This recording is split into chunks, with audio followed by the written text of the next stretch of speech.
Si pripravená? Happy. Počkaj. Si iba rozkopem toho psa more. Láškaj, ale Nevystatý pes. počkaj. No môžeme 3, 2, 1. Čaute. No, 3, 2, 1. Krásny dobrý deň želáme všetkým. Ahojte. Moje meno je Barbara Arendášová a venujem sa mentoringu a coachingu v oblasti zdravia a prírodnej medicíny. A toto je moja kolegynka. Moje meno je Tatiana Semanová a zaberám sa psychosomatikou a emočnými blokmi u svojich klientov. V dnešnom videu by sme sa veľmi radi s vami podelili o naše zážitky a skúsenosti s našimi zákazníkmi a rozoberieme si tému obezita. Trend je asi taký, že každý by chcel byť krásny, zdravý, štíhly, ale bohužiaľ dnešná doba prináša práve ten opak a čím ďalej, tým viac od detí až po tých dospelých je tých ľudí viac a viac obéznych. Prečo vlastne je to tak? Stále ako v každom videu sa bavíme o tom, že tá doba je rýchla a hektická. Ľudia si nevedia zmanéžovať svoj čas, nechce sa im skôr stávať, aby si pripravili či už pitný režim alebo ten stravovací režim na celý deň. Nenakupujú zdravé potraviny, chodia neskoro spávať, alebo potom trpia nespavosťou a tým pádom, že sú celý deň v hektike a v strese, samozrejme to nabúra ich metabolizmus, stravovací režim, pitný režim, no a potom sa to celé nabaľuje a vzniká postupne nadváha a nakoniec samozrejme obezita. Nie je to až také veľmi jednoduché vyriešiť, ak ten zákazník má samozrejme už nejaké to kilečko navyše, dobre, nejaké do tých 5-6 kg je to OK, v poriadku, ale už keď nám prídu vlastne zákazníci, ktorí majú 30-40 kg nadváhu, majú aj nejaké svoje zlozvyky, svoje stereotypy, ktoré nie každý z nich vlastne je ochotný zmeniť. A tam to proste začína. Ak ten zákazník nie je ochotný ubrať zo svojho času, nebude to venovať Facebooku, alebo ja neviem, nebude sa hrať doma počítačové hry, ale pôjde si radšej zabehať, nechá si ten čas na to, aby si uvaril na druhý deň, ja neviem, obed, keď ho v práci nemá, tak bohužiaľ tento človek nikdy nedosiahne to, aby schudol. Takže v prvom rade, keď tí zákazníci prídu ku mne, tak bavíme sa o tom, ako žijú.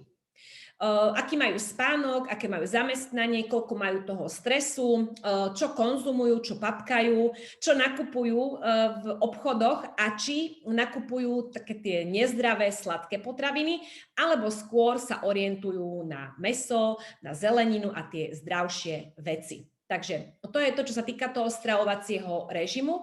Mnoho ľudí si myslí, že za pitný režim sa považuje aj pivo, polievka, káva, ale práve naopak sú to vlastne všetko potraviny, ktoré to naše telo potrebuje spracovať. Potrebuje na to svoje enzymy, tým pádom, aby to celé strávilo. Takže pitný režim je iba naša čistá pitná voda. Takže toľko vlastne k tomu pitnému režimu. No a potom sa čudujú, že teda prejdú na nejaký spôsob diety alebo chudnutia. Ja za mojich 10 rokov praxe, alebo keď vlastne aj som športovala, športujem samozrejme aj teraz, ale v tej takej tej mojej aktívnej fáze, tak nikdy som ja, keď som aj cvičievala s mojimi zákazníkmi, tak nikdy som im nehovorila o tom, že majú držať nejaké jednostranné diety alebo nejaké moderné marketingové ťahy, ktoré na nich kúkajú z toho internetu. Práve naopak ide o to, aby sa tí zákazníci naučili pravidelne jesť a v porciách, ktoré sú určené pre nich. No ale potom samozrejme príde k nejakej stagnácii. To znamená, po tých 5-6 kilách, podľa toho, že aká je tam vlastne tá nadváha, príde stagnácia, stop a ten človek sa nevie ďalej pohnúť. A teraz čo? Tak bavíme sa zase o tom, ako vyzerá ten jeho črevný systém. Ja mám takú pomôcku, ktorú stále ukazujem tým ľuďom. A to je zdravé versus to črevo, ktoré väčšinou bežne mávajú tí ľudia. Toto vo vnútri sú vlastne nánosy, kyseliny, toxíny, ktoré tam vlastne vznikajú samozrejme časom z nášho stresu, z nezdravej stravy, masných jedál, ale takisto aj liekov, pretože títo ľudia majú väčšinou aj rôzne zdravotné problémy a tie potom potláčajú cez rôzne lieky. Ak vás bolia kĺby, tak Ibalgín vám pomôže iba na chvíľu, ale vy potrebujete tú hmotnosť dať dole. Ak máte migrény, je to takisto z tej obezity, pretože trpíte nespavosťou, máte vysoký cholesterol, vysoký stres a tým pádom vám znovu tie lieky nepomôžu, ba naopak, lieky ešte viac prekysľujú organizmus. Takže toto je moja pomôcka číslo 2 a tu vidíme, ako ten človečik, ako sa mu zanášajú tie cievy, takisto ako čreva. Vidíme vlastne, ako sa ten človek premieňa na obézneho a ako vyzerá vlastne jeho brúško, aké tam sú vlastne tučiky a tie potrebujeme dať preč. Čo sa týka liekovej formy, tak každá lieková forma spôsobuje znovu to, že vyplavuje kyseliny do toho nášho tela a to vlastne tie kyseliny potom ovplyvňujú celý náš systém. Čo tým chcem povedať? Ja im kladiem iba jednu otázku, či si myslia, že cez toto črevo, ktoré sa nachádza tu, vie vstrebať nejaké živiny. Či už z doplnkov výživy, alebo z nejakej strávy, ktorú oni majú. A oni samozrejme netušia, lebo nikto im o tom nič nepovedal. Ich lekár vlastne ich nejak nenasleduje na to, aby čistili ten svoj črevný systém. Takže to vstrebávanie tam jednoducho nefunguje a preto sa tá váha zastabilizuje. Čo je veľmi dôležité, je, aby sme začali v tých črevách, kde je vlastne tá imunita. Nastavili sme samozrejme stravovací režim, pitný režim, dali do toho nejaký pohyb, no a potom vlastne tá váha ide krásne dole.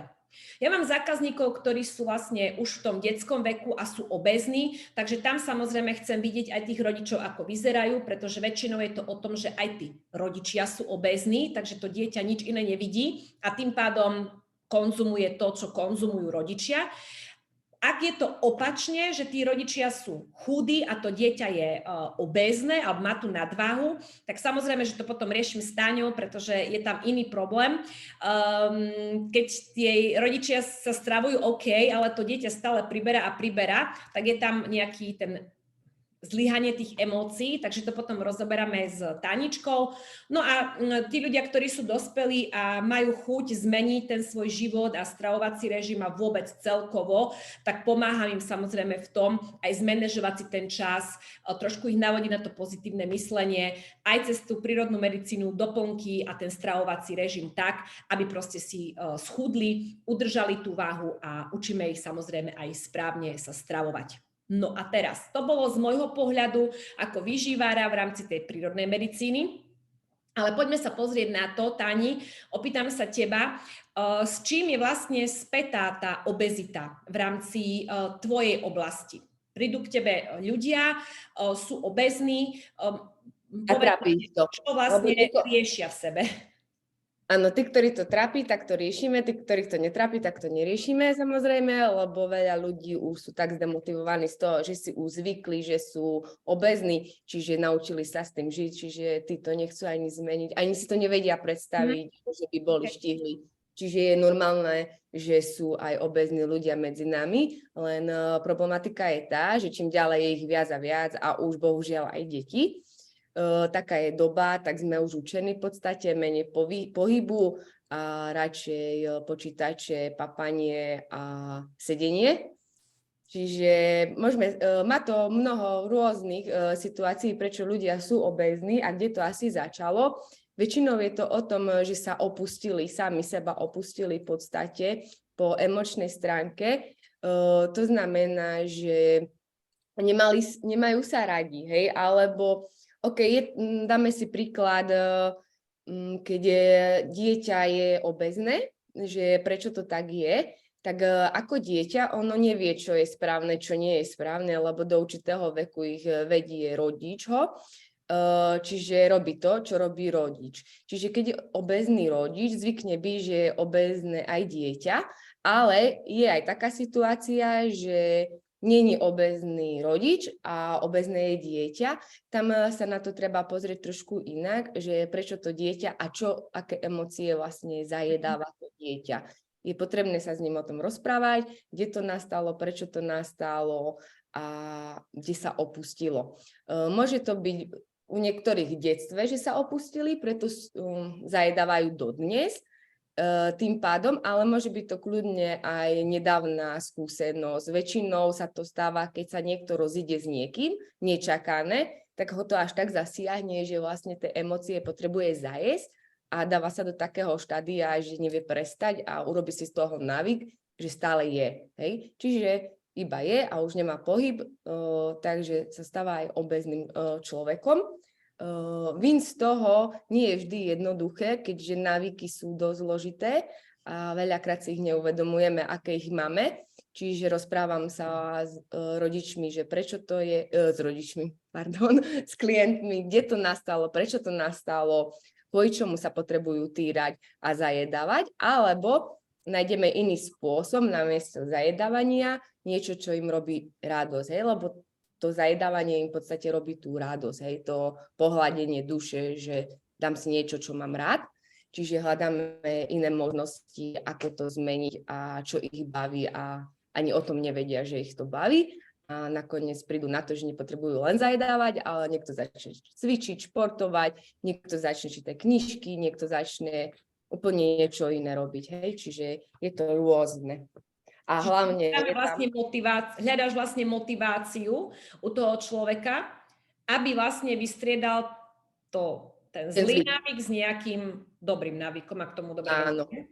Áno, a vyriešime ešte, čo sú tam za strachy v podstate, lebo veľa obezných ľudí papajú kvôli tomu, lebo v podstate tým pádom, že sú veľkí, hej, tak sa cítia bezpečne, lebo samozrejme nebude na nich takto vyskakovať, keď som veľká, hej. Áno. Majú nejakú bezpečnosť, ale vlastne ten človek vlastne neublíži nikdy, hej, len oni to tak majú podvedomie poskladané, že čím som väčšia, tým mám sa bezpečnejšie sa cítim, hej.